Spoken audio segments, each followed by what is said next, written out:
I always thought I'd know if something was wrong.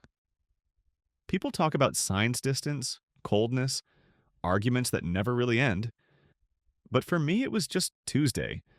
I left for work with a kiss on the cheek, a quick love you exchanged in the hallway. She was making coffee, humming that song she always got stuck in her head. I can't even remember what it was now. Work was the usual blur. Meetings, emails, a lunch I barely tasted. I remember texting her around noon asking if she wanted to try that new Thai place for dinner.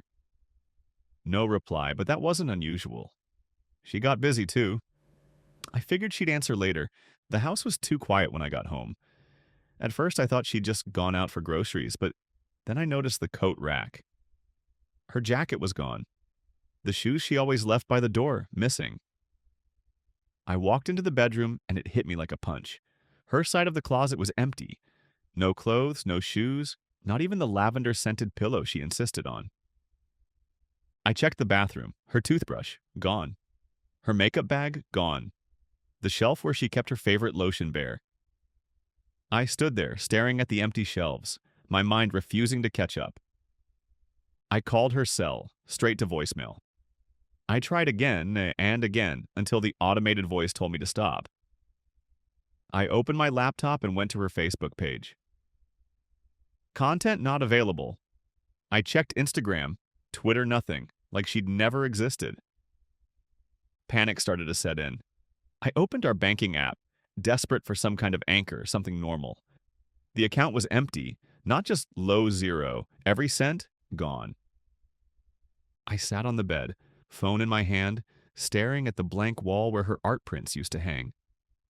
I tried to remember if we'd fought, if I'd missed something, anything, but all I could think about was the way she hummed that morning, the way she smiled at me like everything was fine. It was only later when I checked my email that I saw the message from her. One line. I'm sorry. I've left. Please don't try to contact me. No explanation, no goodbye, just her name and nothing else. I found out about the coworker from a mutual friend days later. By then, I'd already stopped sleeping.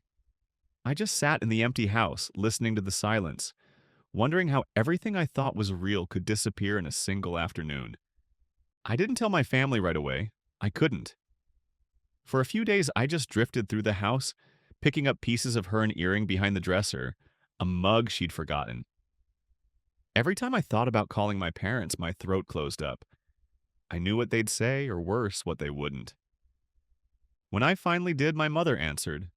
She sounded so cheerful, asking if we'd come by for Sunday dinner.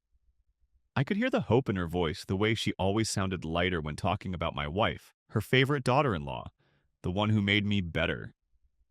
I told her as simply as I could. There was a long silence, and then she asked, "What did you do?" Not, "Are you okay?" Not, "What happened?"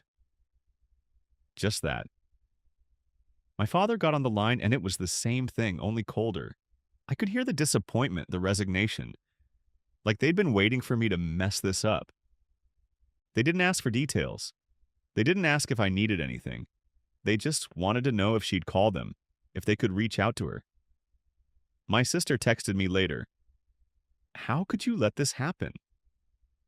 As if I'd lost a pet, not a partner. I realized painfully that they'd loved her more than me. Maybe always had. The worst part was the way they talked about her, even after she was gone. She was too good for you. You must have done something. We miss her. I wanted to scream that she'd left me, that she'd taken everything, that she'd blocked me out of her life like I was nothing. But I didn't. I just listened, feeling smaller with every word. My friends were different. They'd never liked her. They'd warned me years ago when I first told them about her. She left her fiancé for you, man. What makes you think she won't do it again? I brushed them off, convinced that what we had was different. Special. They never told my family the truth. They didn't want to make things worse for me. But now, when they called, their voices were softer. We're here if you need us, they said. Come out for a drink. They didn't say I told you so, but I could hear it, unspoken, in every conversation. I felt like I was caught between two worlds. My family mourning the loss of their beloved daughter-in-law and blaming me for it. My friends quietly vindicated but loyal in their own way. And me sitting in the empty house, wondering if I'd ever really belong to either of them or to her.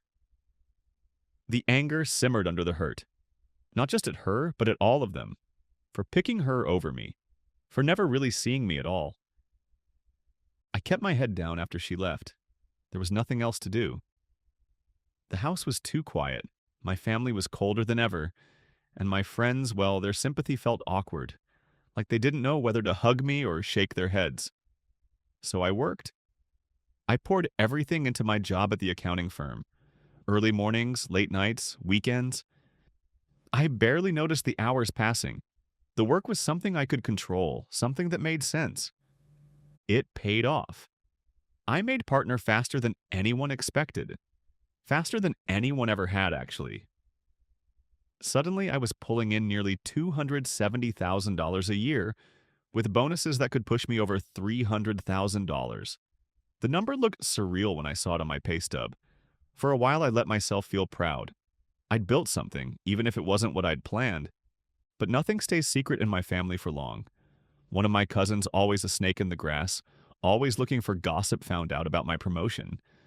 I should have known he'd run straight to her. He messaged her, probably with that smug little smile he always had, and told her I was making a whole lot more money now. I guess he thought he was helping, or maybe he just wanted to stir the pot. That's when the real gut punch came.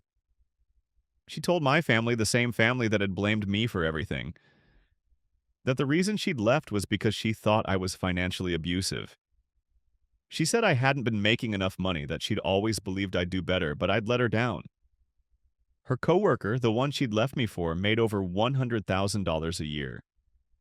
She thought he could give her a better life. But he left her too for someone else. I almost laughed when I heard that, but it was too bitter to be funny. The real twist? She moved in with my parents. My parents, who had always loved her more than me, who'd blamed me for her leaving, welcomed her right back into their home. She was living in my old room, eating at my mother's table, laughing with my father in the kitchen. My family acted like nothing had happened, like she was still their daughter-in-law, like I was the one who'd disappeared. That was it for me. I felt something inside me snap.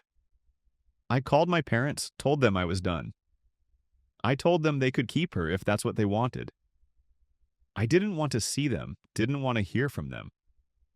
I blocked their numbers, deleted their emails, shut them out of my life the way she'd shut me out of hers. It hurt more than I wanted to admit, but I was done being the family scapegoat, the black sheep, the one who was never enough. I had my job, my own money, my own life. For the first time, I started to wonder what it would be like to build something just for myself. No family, no wife, no one to disappoint but me. The discovery came quietly, buried in a certified letter from the bank. My parents' life savings, $100,000, siphoned from their account over 6 months. The forged signatures matched my mother's handwriting perfectly. The transfers traced back to her account. She'd called the bank pretending to be my mother, voice sweetened with false concern, while my parents obliviously replenished the drained funds, thinking it was a technical error. When the FBI arrested her for wire fraud, I felt no satisfaction, just a hollow ache. My parents showed up at my office, faces drawn, clutching photos of happier times. "We didn't know," my father said, voice cracking. But I remembered their living room filled with her laughter, their fridge stocked with her favorite wines. They'd chosen her even after learning she'd lied about me. The divorce proceedings were clinical. My lawyer cited her conviction and the fact she'd moved in with my parents' living arrangement. The court deemed financial stabilization. No alimony, no shared assets. Just a judge's signature severing the last legal thread between us. My new partner, a forensic accountant, found the dark humor in it all. "You married a con artist," she said, tracing the scar on my palm from our wedding ring. "I audit con artists." We bought a loft downtown, its blank walls a canvas for a future without family portraits or apologies. My parents still call. I let it go to voicemail where my mother's voice pleads with the desperation of someone who's finally realized they bet on the wrong air. I delete them unplayed. The silence, I've learned, is its own kind of answer.